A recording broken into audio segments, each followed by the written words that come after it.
اعوذ باللہ من الشیطان الرجیم بسم اللہ الرحمن الرحیم۔ میرا نام پروفیسر محمد انیس ہے۔ میں شعبہ nephrology new hospital King Edward Medical University سے میرا تعلق ہے۔ عید کے اس بڑی عید کے موقع پر جو میرا پیغام ہے گردوں کے مریضوں کے لیے، ایسے مریض جن کے گردے خراب ہیں، ان کے دو مریض ہو سکتے ہیں۔ ایک تو جن کے گردے پرانے خراب ہیں اور وہ ڈائلسس کرا رہے ہیں، اور ایک وہ مریض ہے جن کے ڈائلسس نہیں ہو رہے ہیں، صرف گردے کے پرانے مریض ہیں۔ تو جو گردے کے مریض جو ڈائلسس کرا رہے ہیں ان کے لیے تو بڑی سختی سے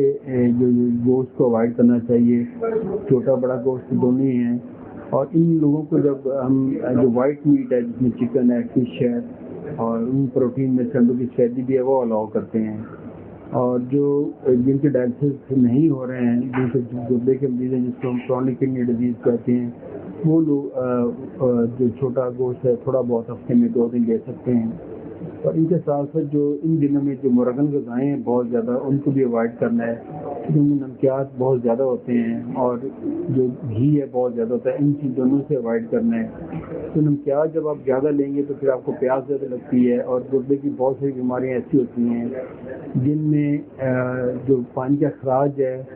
وہ براثت گردوں سے نہیں ہوتا اور وہ جسم میں اکٹھا ہو جاتا ہے، جس وجہ سے ان کی ٹانگیں سوج جاتی ہیں، اور وہ جب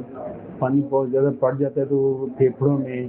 اور ہارٹ میں اکٹھا ہو جاتا ہے، جس سے سانس بندھنا شروع ہو جاتا ہے۔ تو اسی کے ساتھ ساتھ جو باقی چیزیں جو سافٹ ڈرنکس ہیں ان کو بھی اوائڈ کرنا چاہیے، وہ ویسے ہی ہم کڈنی کے پیشنٹس کو الاؤ نہیں کرتے ہیں۔ ان کے ساتھ جو باقی پوٹاشیم والی چیزیں جتنے سے فروٹ اویلیبل ہے ان میں جو ہے وہ نمکیات کا پوٹاشیم بہت زیادہ ہوتا ہے، جس میں یہ جو آڑو ہے اور خمانی ہے، آلو بخارا ہے، شک جو آ رہی ہے، ان پوٹاشیم کی وجہ سے جب وہ زیادہ باڈی میں ایکومولیٹ ہو جاتا ہے گردے کے مریضوں میں، تو پھر وہ مختلف قسم کی علامتیں کرتا ہے، جس میں پتھروں کی کمزوری ہے اور ہارٹ کو بھی افیکٹ کرتا ہے۔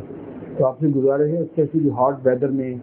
پانی کو آپ بہت کم بھی نہ لیں، بہت زیادہ بھی نہیں لیں، بڑا مناسب مقدار میں لیں،